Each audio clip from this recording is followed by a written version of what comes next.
Happy Thanksgiving, everyone in the Survivor Squared community. Do we have a community? I don't know. My name's Tony Squares. As always, I'm joined by Bailey Buffs. We're recording this right after the latest episode of the Survivor Season 49. You won't see the normal amount of edits in here with me clipping in video clips and going from solo shot to duo shot. There's not going to be a gravestone section because it's Thanksgiving tomorrow. Me and Bailey are going to enjoy Thanksgiving together. We got a couple people coming around. Together. I have a different background behind me because I'm hosting Thanksgiving over here. So there's a turkey in the fridge getting ready to put in the oven. There's a lot going on. But we still didn't want to leave you guys high and dry without a recap show for a wonderful episode of Survivor. So here we are, right after the fact, and we're just going off the top of our heads, Bailey, based on what we just saw. Oh, yeah. No production meeting, no breakdown Nope. of what we're going to talk about, no segments. We are just absolutely raw dogging this. First thing we have to say, goodbye. If you don't want to be spoiled, the latest episode of Survivor, now is your time to click away. Goodbye to Jawan. My guy, my only fantasy member, him and Rizo, my two guys. Jawan is no more. I thought it was a wonderful exit for him. I thought it was a wonderful season for Jawan. I think he should hold his head high. He tried to go in there and play every single day, and then he was the one that got caught. We'll talk about why they didn't catch anybody else in that bottoms-up alliance, and they chose to get Jawan. But beside the fact, let's talk about Jawan and tip our cap to him for a second here. I loved him on my television screen, Bailey. I love him so much. Just what a good person. I think I wrote that at one point too. Like, he's just a good person. Even the way, like, when Kristina was having her moment at the challenge and he purposefully steps over to console her and give a hand on her shoulder. Like, and on top of that, he's just funny. Like, he's just funny. He's sweet, just a good guy, like just a genuinely good human being. And I wish they still did those fan favorites awards where they give 100K to whoever the fan favorite was or something. Cause I think Jawan would be a very good option for that. He would get my vote for sure. Absolutely. I think he held himself up well, and you're absolutely right. He seems like a genuinely good person. And to be honest, we're going to get a little bit in the weeds here. Not all the people on the island seem like genuinely good people, but I'll save that for a conversation for a few minutes from now. I do want to touch on Kristina because there were some big moments that happened in this show strategically, but we open it up with Kristina really struggling with this point in the island. It's been 19 days, I believe Jeff said, and she's obviously hitting that breaking point like a lot of players do in many different seasons. And then at the beginning of the reward challenge, she breaks down and says one of the most honest and true things. I know people on the internet out there are going to clip this and make a joke out of it and use it in stupid memes and stuff like that. I felt it when she said, "I want my mom." Because I've been there before, and I've been there before. It doesn't matter how old you are. It doesn't matter if your mom's still here or not. Sometimes I want my mom.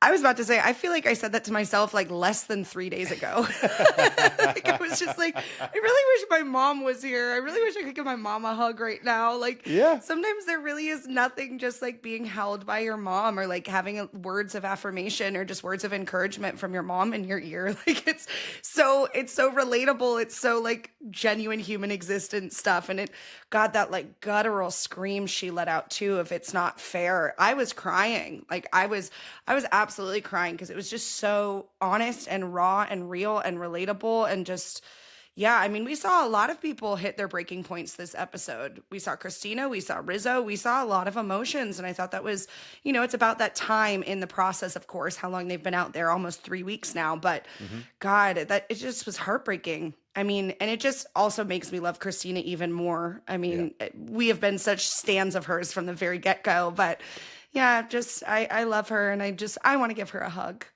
I know, and she. It's funny that you mentioned that a couple of people reached their breaking point because that's very true. And then they show the clips of coming up next week, and it looks like more people are really struggling on this island because this game's getting really, really tough, really, really fast. It's not just the weather and the no food. That's the normal Survivor stuff. This actual game of all of these things, all of these lines blurring and crossing is tough to keep a hold of and keep track of. So that mental fortitude is really taking an attack every single day. The difference in those two, though, in Kristina and in Rizo, is that they're both hitting their walls and they're both overcoming things, but some of them use this opportunity to play the game well, and others use this opportunity and start to fail at playing the game. Rizo came away today cementing his spot in season 50. He did, but God, is he bad at challenges. I'm sorry. Can we state the obvious? I thought you were about to agree with me in that sentence, the way you were just building that up. I thought you were about to be like, yeah, Rizzo sucks at challenges. He's just the reward and the immunity, man. And I mean, we've seen this in the past. Like, he's a lanky little guy, man. He is struggling. Side note, did you see the cameo that Yellow Sophie made that's been going viral of her just roasting Rizzo for basically being weak and wimpy? No, I didn't see that. If y'all haven't seen that yet, please go find it online. Sophie did a cameo. It's hilarious. It's very, like, it's obviously a joke, and it's in good spirits. She's not attacking him, but it's very much her commenting like, yeah, homeboy is not athletic. He's not good at this. And I just thought that was so funny because he is such a favorite, but God, it's really because of his social game, not because of anything else, and his strategy, of course. But I'll tell you what else surprised me about Rizzo, because we do love Rizzo on this show, but we will make fun of him as the little brother that he is. That farmer's tan is tough. That farmer's tan at 19 days on that island, when they showed up on the speedboat, and Jeff remarks how it's an excellent way to enter the reward challenge, and that farmer's tan is terrible. It's a farmer's tan and the slightly growing in mustache for me. Tough it's look. the combo of it. It's a tough look for my guy. But let's fast. But then on the opposite side, can I just say, Yellow Sophie, girl, her manicure looks perfect. I don't know how she did that. I need the number of her fucking nail person, because they showed her at that reward and her manicure looks great. It looks like she just got it done. No, let's stay on Yellow Sophie for a second, because she again wins. It was her, right? Yeah, wins another immunity. Is showing off to be very much an immunity challenge beast here. Wants to keep Savannah around because Savannah could be seen as a challenge threat. Sophie doesn't want people looking at her. Doesn't want the targets at her. But I do want to bring up the fact that Yellow Sophie is the one that flips in this whole entire show. Like, we have Hina and Louie from the get-go. And yes, Jawan and Sage are playing the middle, but Sophie feels attacked when she comes back from that split tribal and people are surprised she wasn't voted off. She feels attacked, and she's really ridden that to this entire game. She is the reason that Savannah, Blue Sophie, and Rizzo are allowed to be alive in this game. So she's playing the game well. She's playing the game strategically, but we got to point fingers where fingers are due here. She's the flipper. Oh, 1,000%. I mean, she's the one this episode that was going around telling everybody everything. You know, at first she was saying she was on board with it, and she's the one that went right up to that little trio again and was like, here's the plan. This is what they're doing. I was waiting for that moment to see if she was going to do it or not, because I really didn't know, because she has been kind of playing the middle like that. So I think this really solidifies her with that trio. Unfortunately, she is the fourth of that foursome. And I think she knows that. So it'll be very interesting to see if she has that awareness next week on next week's episode, where maybe she starts to realize it might not be the best idea for her to align with that trio, because she's not going to make it. She's going to be at the bottom no matter what. So I think her and the other Sophie need to work together and to try to split up Rizzo and Savannah, because they're really the dangerous alliance in this one. I think those two have been from the get-go playing together. They've been running it. They've been doing the strategy, the social, the manipulation tactics. Like, they are the duo to beat at this point in my eyes. I agree with you, and I have to say we literally just watched this show. It's 20 minutes ago. It happened in front of our eyes. I think we're going to look back on this evening as honestly one of, I mean, I haven't caught up in my rewatch with all of these 40 seasons, but the move for Rizzo to go up with a fake idol, knowing it's a fake idol, and play it off as a real idol and do his whole speech, that's a seminal Survivor moment. It was awesome. I cheered from my couch. I screamed. My roommates even said to me that I had someone come and check up on me. They said, "Are you okay?" Because I was sitting alone in my bedroom going, "Oh my God, I can't believe it." And then they're asking me about it. They're not big Survivor fans. And they're like, "Explain it to us. Are they allowed to use fake idols?" I'm like, "Oh, babe, you have no idea." That's a huge, massive part of this. And he did it for the reaction, which is so smart. Everyone knows he has an idol. So they knew that he would get a genuine reaction from them if he played an idol. Brilliant. Yeah. Brilliant. This kid is Yeah. brilliant. The strategy is unparalleled. And I like to think the smartest of him. I like to think if he didn't get the reaction he wanted, he would have then played his real idol for himself. Like if they had all Absolutely. sat there and said like, "Oh great, he played it for Savannah, we're safe," he would have been like, "Okay, Jeff, let me Yep. actually save Yep. myself." It was an awesome. I never expected it. It was a wonderful, wonderful move. No. And then to wrap it up from where we were talking about in the beginning, Kristina plays her idol on Steven and throws it away. Oh, yeah. Throws it away. That was, well, and I think Sophie had a big hand in that. Yellow Sophie had a big hand in that because I think if she hadn't gone back and told those three the plan, they would have still thrown votes on Steven and that would have worked successfully. Yeah. So again, I think Sophie was really the mastermind, not mastermind, but the flip flopper that really made the outcome happen because Yeah. she was the messenger. You know, she came in between both groups and she really told them what was happening, and that little trio was able to save themselves because of it. Yeah, I agree, and it was I'm kind of torn in how I feel about Yellow Sophie because again, she's a great player, but I'm just trying to if I was on that island, would I be doing the same thing she was doing? Maybe she truly feels disrespected by the original Hina tribe, so that's why she has flipped, but as you said, it's pretty clear she's fourth in a group of four.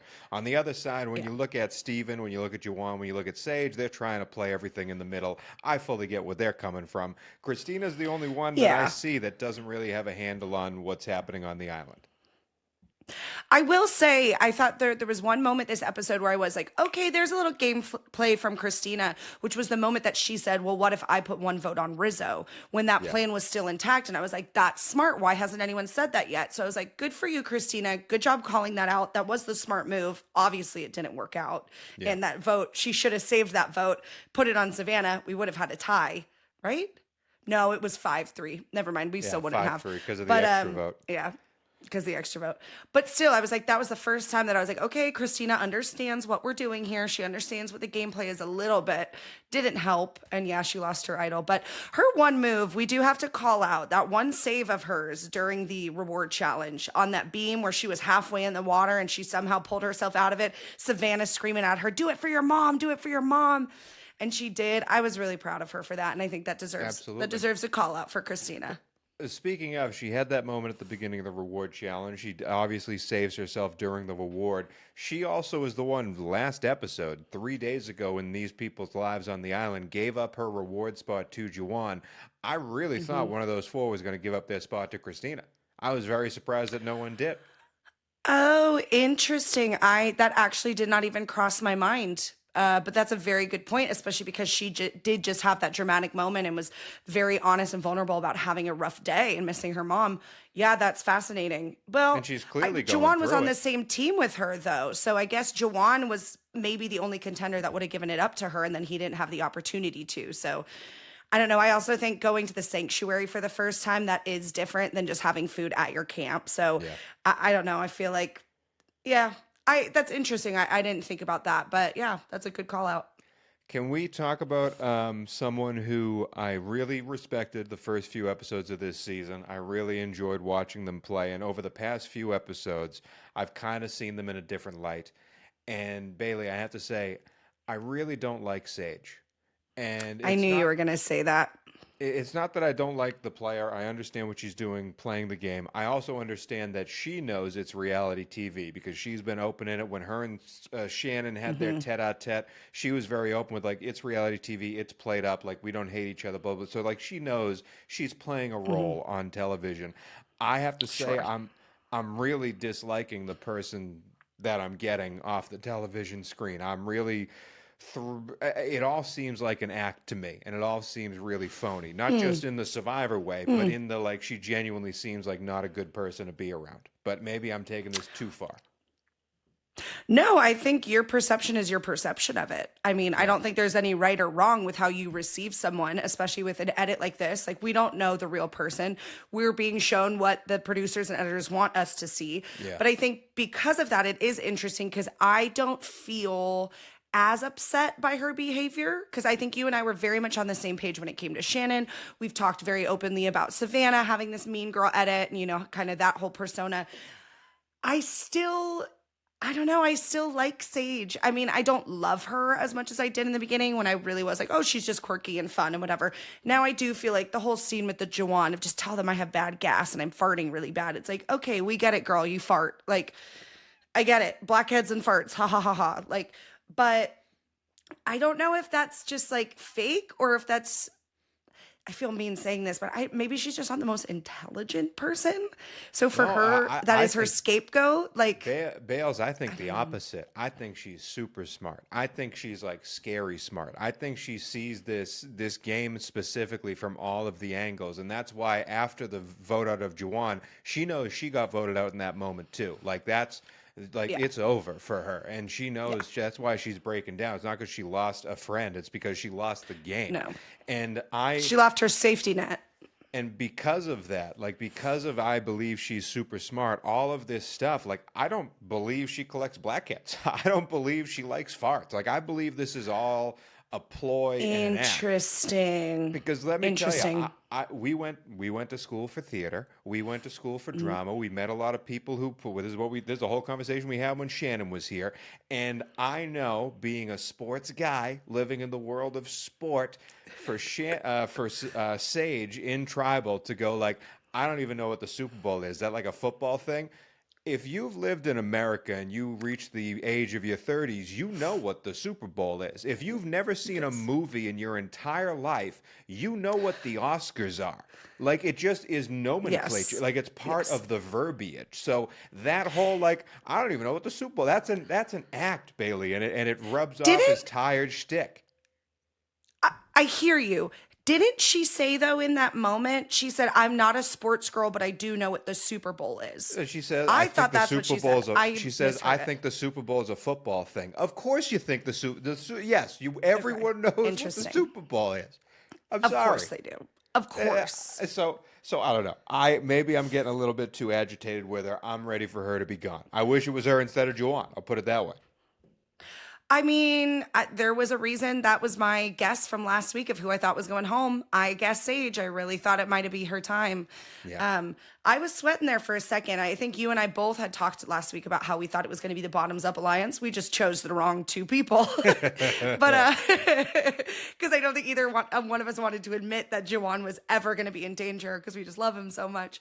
Yeah, it's interesting. I'm curious to see, especially in the coming up next week. It seems like Sage is really, really digging into the Savannah thing again, and so I don't know. I'm not as upset about her behavior, but I also have bad taste in reading people sometimes. So I didn't like Rizo when we first saw the introductions, and now he's my favorite person. So I'm the first to admit that maybe I don't have a great read on people, but I try. Okay, I look for the best. Let me tell you, if we had more of the Rizo that's three boys on a bench, we wouldn't like him that much either. I was oh my God.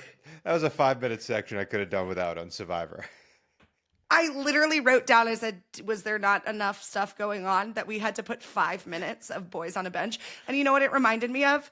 The chicken and waffles rant from last season that went on far too long, and everyone's going, chicken and waffles, chicken, or whatever it was that they were doing. And I was like, really, guys? We're out of gameplay that we're spending 5 minutes on making up songs.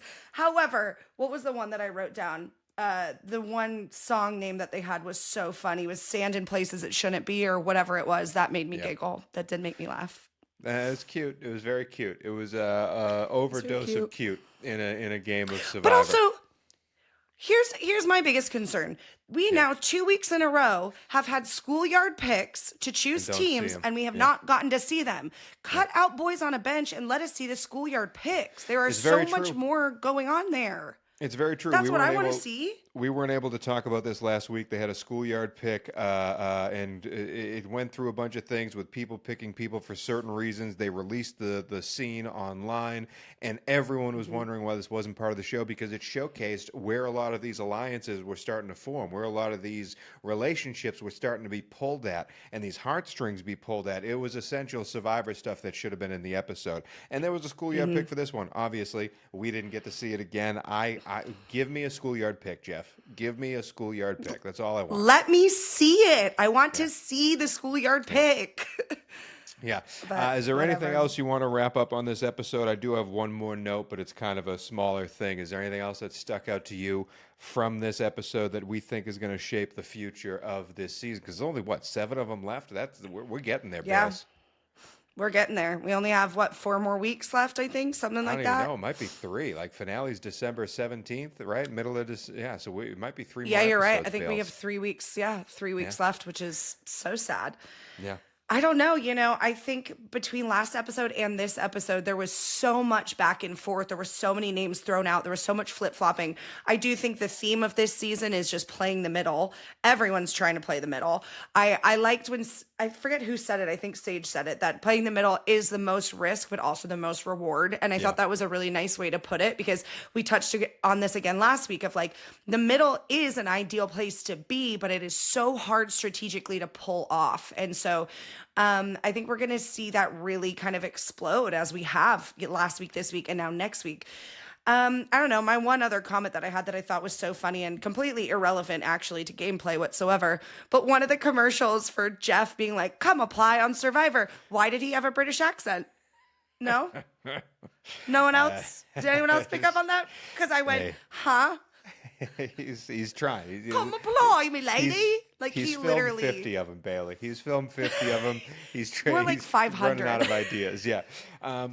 I also will say the one note I have that really showcased, I think, the difference in gameplay between these two players is that moment, small moment between Savannah and Kristina. When Savannah is talking about how direct she is, saying, who are you going to vote for? Who else is on there? And Kristina literally has to walk away and give me 2 minutes. I'll be right back. And she turns around and says, because I don't like this.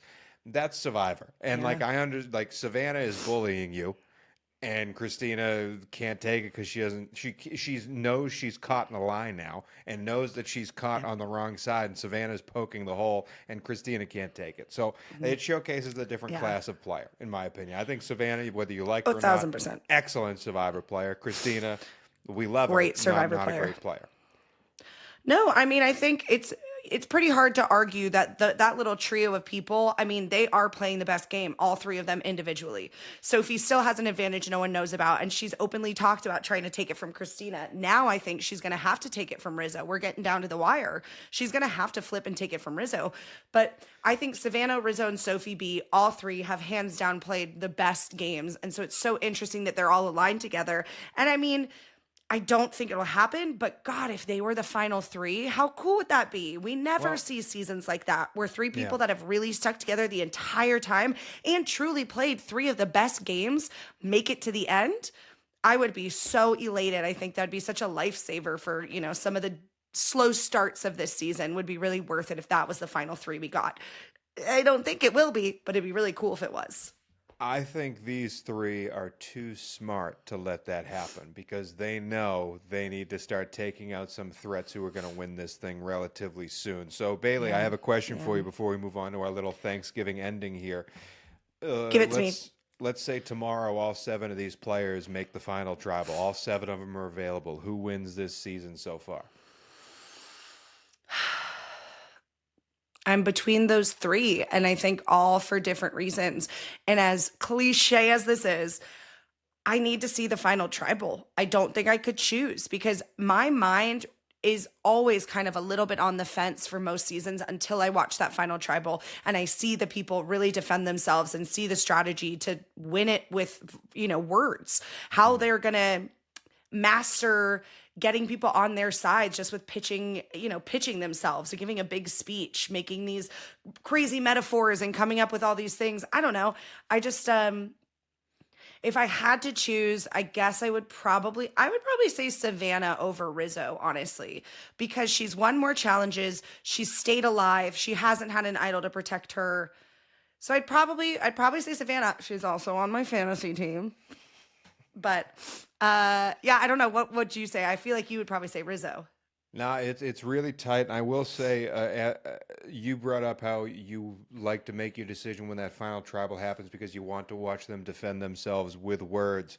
I think if we do get a Rizo, Savannah, Sophie B final tribal, it's the most well-spoken final tribal we've had ever because all 3 of these players can speak their butts off and can make their Yep. own case. And Rizzo's bringing in metaphors and stuff, and like he comes off as this, laissez-faire, really chill dude. But when you listen to him talk, he says some of the most enlightening things out of all tribal. Yes. And you could tell Yes. Jeff loved when Rizzo, can I say some words to the class? Jeff is trying not to giggle. He goes, yeah. Because it's perfect. There's just a little touch of charisma. And so it would be really hard for them to separate from Or the other Riz, if you will. two. It'd be really hard for him for either of them to separate from the other two if those three are in the final. As you said, though, I think I'm with you on Savannah being the pick. But before we get to our Thanksgiving special, Bailey, you're really good at this. There's only 7 people left. Who gets voted out next week? Oh, God. I think I'm going to say the same name I've said 2 weeks in a row, and I think I'm going to go with Sage. Yeah. I do think it might be Sage's time. I think it might be Sage's time. Unless another idol might come back into play, and it will be very dependent on who finds that. But I do think Sage seems most likely to be at risk next week. If Sophie B wants to make a big move, stealing Rizzo's idol ain't a bad idea. But that is it for our main conversation about season 49, the Thanksgiving episode. We'll be back next week with our regularly scheduled programming. I'll be in my regularly scheduled apartment so we can actually talk about this for realsies. But before we go, Bales, it is Thanksgiving. I'm excited to eat turkey, and I'm excited to talk about what we are grateful for in this fine year. And we're going to make this a little bit Survivor themed. We each are going to give 3 things that we are thankful for this Survivor year, this Survivor Thanksgiving. My first one, Bailey, we already talked about it a bunch. I have to say, I'm thankful for Rizzo's big cojones, because this man is now held on. This man has now held on to that idol for 4 straight episodes, and him playing the fake one purposefully, Dude. It's an all-time moment. Crazy move. I mean, it was so smart, and also wild that we didn't see anything leading up to that or any conversation about it to know if they were planning it or if he just thought of it in the moment. I loved that. I think I am super grateful for my 2 fantasy girls just being the absolute beasts of challenges. The fact that Savannah and Sophie are my 2 last remaining players, and they just continuously win immunity.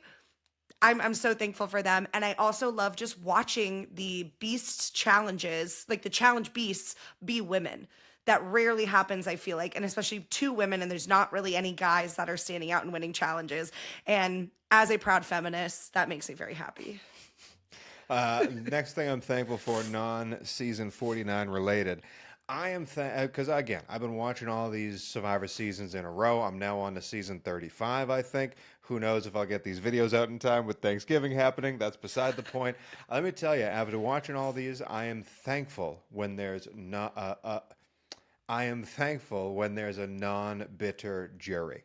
Because nothing gets me angrier and nothing gets me in more trouble when I make my recaps when I say the winner didn't deserve to win because there's a bitter jury on there picking friends over people who actually played the game. Yep. I'm thankful when there's a non-bitter jury.